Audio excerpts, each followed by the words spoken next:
अस्सलाम वालेकुम। मोहम्मद अज़हर सिद्दीक़ अपने प्रोग्राम मैस व्यूज़ के साथ हाज़िर खिदमत है। और जजेस के चैम्बर में जासूसी का शुबा, लेकिन कुछ बहुत सी खबरें चलती रही, लेकिन रजिस्ट्रार सुप्रीम कोर्ट ने इसका सरेआम इनकार कर दिया। 9 मई के जो बड़ा मामला थे, और अगर सुप्रीम कोर्ट मेरिट पे अगर इस तरह काम, अदालतें अगर मेरिट पे चलें तो फिर कोई मुश्किल नहीं है। आलिया हमज़ा की क्या रिहाई मुमकिन हो सकेगी?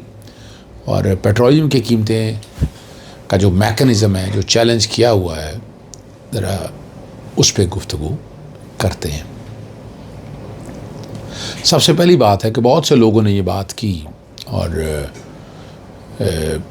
कि जनाब जजेस के चैम्बर की खुफिया निगरानी की जाती है, और ये कहा गया कि सिविलियन इंटेलिजेंस एजेंसी को तलब करके स्वेपिंग भी करवाई गई, और एक सिविलियन इंटेलिजेंस एजेंसी को तलब करके स्वैपिंग भी करवाई गई। और वो बता रहे हैं कि तहकीक हाल में 4 खुफिया आलात बरामद हुए। बहरहाल ये बातें वो जो कर रहा था ग्रुप, कम से कम 2 डिवाइस फाल बकिंग के जो है ना डिवाइस हैं, गैर कानूनी तौर पर गुफ्तगू रिकॉर्ड करने के लिए नस्ब की गई थी। अब इस पर ये जो खबरें गलत चल रही थी, ये वाली सारी चल रही थी खबरें, लेकिन इस पर फिर रजिस्ट्रार ऑफिस की तरफ से इस पर शदीद इसराब भी पाया गया और तफ्तीश का दायराकार वसी किया जा चुका है। लेकिन रजिस्ट्रार ऑफिस की तरफ से वसाहती बयान आ गया कि पाकिस्तान में अदालती और इदारों की जानिब से ऐसे औकात में बयानत का इजरा एक गैर मामूली अमल है, और सुप्रीम कोर्ट ने जजेस चैम्बर में सर्विलेंस डिवाइस लगाने जैसे मुतल्लिक सोशल मीडिया पर चलने वाली ख़बरों को अपने एलामिया में फ़ेक न्यूज़ करार दे दिया। और ये ख़बर वाकई दुरुस्त नहीं तो पीका एक्ट के तहत कार्रवाई तो बनती है, इन्हें अगर देखा जाए। लेकिन ये ख़बरें चल रही थी, लेकिन रजिस्ट्रार सुप्रीम कोर्ट ने इसकी वजाहत दे के उसको तोड़ दिया कि बिल्कुल गलत बात है, कोई ताल्लुक़ नहीं है, ऐसी कोई बात नहीं है। उन्होंने ये बात बड़ी वजाहत के साथ कर दी। अच्छा, अब आगे आते हैं हम। और सुप्रीम कोर्ट पाकिस्तान में पंजाब हुकूमत की जानिब से इमरान खान साहब की आला जिस्मानी रिमांड के ख़िलाफ़ दरख्वास्त, आप 15 जुलाई में आपको याद होगा जिस्मानी रिमांड के हवाले से इस्तार दहशतगर्दी की कोर्ट में मैं गया था, मेरी उस दिन बर्थडे थी। हाई कोर्ट ने जिस्मानी रिमांड कलअदम करार दे दिया था, और लेकिन आज आज सुप्रीम कोर्ट ने वो दरख्वास्तें जो है ना वो अपीलें निपटा दी हैं। और जस्टिस हाशिम काकर ने रिमार्क्स दिए कि हम छोटे सूबे के लोग दिल के बड़े और साफ़ होते हैं। हमने कुछ रोज़ ऐसा कबल हाथ रख के ना जिससे दिल में दर्द हुआ। एक शख्स 8 साल तक कत्ल के इल्ज़ाम में डेथ सेल में कैद रहा, फिर अदालत ने उसे बरी कर दिया। और जस्टिस हाशिम काकर ने पंजाब हुकूमत से जो है ना सवाल किया कि आप डेथ सेल में रहे हैं, और मज़ीद क्या वो मकाम है जहाँ ज़िंदा है, जहाँ इंसान ज़िंदा होते भी हर लम्हे मर रहा होता है। और अदालत ने कहा करार दिया अगर पंजाब हुकूमत चाहे तो ट्रायल कोर्ट से रजू कर सकती है, और मुलज़िम के वकील को अपील की सूरत में एतराज़ उठाने का पूरा कानूनी हक़ हासिल है। उन्होंने जो प्रोसिक्यूशन ने कहा कि मुलज़िम के फ़ोटोग्रामेटिक और पॉलीग्राफिक और वॉइस मैचिंग टेस्ट करवाने हैं। अदालत ने वजाहत की इसके ऊपर कि दरख्वास्त सिर्फ जिस्मानी रिमांड से मुतल्लिक थी, इन टेस्टों की इजाज़त के लिए नहीं थी। और जस्टिस सदाउद्दीन पंवर ने रिमार्क्स दिए कि कत्ल या ज़ना के मुकदमे में ऐसे टेस्ट नहीं कराए जाते, और हम तवक्को करते हैं कि हुकूमत आम आदमी के मुकदमा भी इसी फुर्ती और जोश का मुजाहरा करेगी जैसा कि इस केस में किया गया। और अपीलें खारिज कर दी, निपटा दी, और जिस्मानी रिमांड का वक्त गुजर चुका।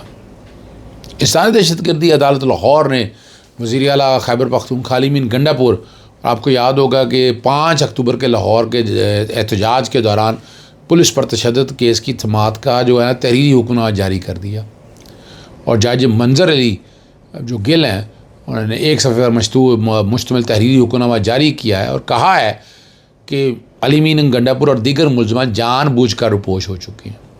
और तहरीरी हुक्मनामे में वाज़े किया गया कि अली अमीन गंडापुर, हमाद अजहर और दीगर अफराद मुकदमे में बाकायदा नामजद हैं और गिरफ्तारी के खौफ से छुपे हुए हैं। अब ये बात बड़ी वाज़े है। दहशतगर्दी और संगीन नौयत के मुकदमात की जो है ना, ये बात अभी चल रही है। केसेस मुकर्रर ना होने का मामला आपके सामने है। ये तौहीन अदालत के हवाले से है और 190 मिलियन पाउंड के कॉन्टैक्स के हवाले से बात हो रही है। और कायम मकाम चीफ जस्टिस और जस्टिस इनाम अमीन मनहास के सामने खड़े होकर कहा कि जेल मुलाकातों के तौहीन अदालत के केसेस मुकर्रर नहीं हुए, वो मुकर्रर कर दें। कायम मकाम चीफ जस्टिस ने कहा कि एडमिनिस्ट्रेटिव साइड पर फ़ाइल मेरे पास आई तो देख लेता हूँ। और अलीमा ख़ान साहिबा साथ गई हुई थी और उन्होंने जो पीछे खड़ी हुई थी बात करने की कोशिश की, लेकिन जज साहब बग़ैर बात सुने उठ खड़े हुए और वहाँ कमरा अदालत के अंदर ये अलीमा ख़ान साहब ने नियाज़ुल नियाज़ी को गुस्से का इजहार करते हुए कहा कि मैंने आपको कहा था कि मैंने बात करनी है, आप ख़ुद ही खड़े हो गए और बात कर दी। ये नियाज़ुल नियाज़ी साहब के साथ जो बात वाक़ आई, इस्लामाबाद जो है ना इंसानी दहशतगर्दी कोर्ट में इस्लामाबाद के अंदर इमरान खान की नाअहली पर जो है ना फैज़ाबाद में एहतजाज के केस के दौरान दीगर पर फ़र्द जुर्म आयद कर दी गई है। सेहत जुर्म से आपको पता है इनकार किया और जज ताहिर अब्बास सिपरा दौरान समाअत फैसल जावेद, आमिर कियानी, वासिक क़य्यूम और दीगर मुलज़मान अदालत में पेश हुए। पीटीआई वकला ने फ़र्द जुर्म मौखर करने की इस्तदा की, जिस पर जज ने रिमार्क्स दिए कि हर जगह यही किया जाता है कि मुकदमा दर्ज हो गए, ट्रायल नहीं हो रहा। आप लोग कहते हैं या तो कह दें कि मुकदमा का ट्रायल ना हो। और उन्होंने कहा ये केसेस की नहीं, ये सियासी केसेस की बात है। आपकी बरत की दरख्वास्तें खारिज हो चुकी हैं, अब तो वो चैलेंज भी हो चुकी हैं। और 1 लाख रुपए का मुचलका जमा कराने का कहा और अगली समाअत पर अदालत ने जो है ना गवाहन को तलब करते हुए 12 मई तक समाअत मुलतवी कर दी। अब 11 से अगली डेट की बात हो रही है। और मुलज़मान अदालत के अंदर पेश हुए, उन्होंने अपना नुक्ता नज़र रखा सारा। आलिया हमजा साहिबा की ज़मानत जो है ना जुडिशल मैजिस्ट्रेट ने आखिर मंजूर कर ली। वैसे ज़मानत बनती थी, बाद गिरफ़्तारी थी। और जुमे के रोज़ रावलपिंडी एरिया में वर्कर कन्वेंशन के दौरान सड़क ब्लॉक करने और पुलिस को धमकियां देने पर मुकदमा दर्ज किया था। सब ने देखा, मीडिया दिखाया, यूट्यूब पे चला, सोशल मीडिया पे चला, ट्विटर पे चला। और आलिया हमजा को 5 कारकुन को गिरफ़्तार किया था, 14 रोज़ा जुडिशल रिमांड पे भेजा था, जेल में मुंतकिल करने का हुक्म दिया। और मैंने अब अड्डियाला जेल बनती थी, लेकिन नहीं, इन्हें जेल में ले गए। मैं और ये देखिए अब ये यानी पिंडी से जेलम कितनी दूर है और इस्लामाबाद की जेल अभी तक बनी नहीं है। मैंने पटिशन दायर की हुई है लेकिन नहीं हो सकी। अब आपके सामने इस पर जो सहाफ़ी जो करीब है इस्टेब्लिशमेंट के, वो तो कहते हैं आलिया हमजा बाहर नहीं आएगी। ज़मानत हो गई है, देखते हैं अब किसके अंदर डालते हैं। और पेशावर में जो पीके एक्ट देखें, अब पेशावर में भी चैलेंज होंगे। लाहौर हाई कोर्ट में पोजीशन आपके सामने है, इस्लामाबाद हाई कोर्ट में आपके सामने है। और दरखास्तों पर समाअत हुई। अदालत ने वफाकी हुकूमत, PTA और पैमरा को नोटिस जारी करते हुए अगवा में जवाब तलब कर लिया। पेशावर हाई कोर्ट में दायर दरखास्त पर समाअत जो वकील थे ना, उन्होंने पीका एक्ट में झूठी खबरों पर सज़ाएँ मुतारफ़ कराई गई। सेक्शन 26A समेत मुतअद्दिद शिकों में तरमीम की गई।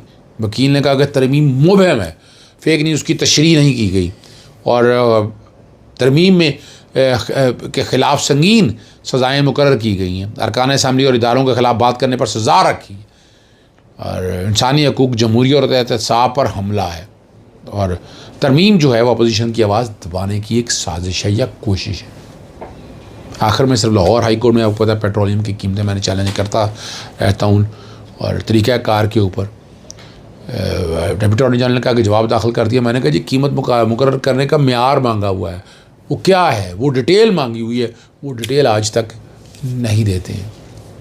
ठीक है ना जी, जवाब उन्होंने दाखिल कर दिया। इस पर रीजॉइंडर मैं फ़ाइल करूँगा इंशाअल्लाह, जिसमें सारी चीज़ें मैं लेकर आऊँगा और आप लोगों के सामने मैं रखूँगा।